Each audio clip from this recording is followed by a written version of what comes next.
Alam naman natin na ang bawat ahente ay merong commission na nakukuha sa buyer or sa kliyente na nako-close deal nila. Meron akong sasabihin or ikikwento sa inyo na opinion ko. Base lang ito sa aking experience, narinig kong kwento sa mga kliyente rin na nakilala ko.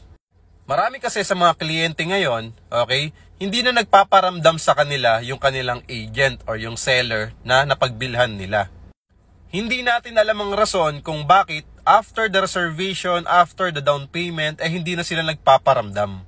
Kaya ngayon, kapag merong concern itong si buyer or si client, hindi niya na makontak, hindi niya na ma-reach out yung kanyang ahente. Ang sabi ni buyer at ni client, naka-commission na siguro, kaya hindi na nagpaparamdam. Masakit nga naman yon sa mga kliyenteng iniwan sa ere ng ahente after mabentahan. Kung naranasan mo rin to, i-comment mo sa baba ng video na to. At wag mo na rin kalimutan mag-follow, mag-like, mag-share, mag-comment. Maraming salamat.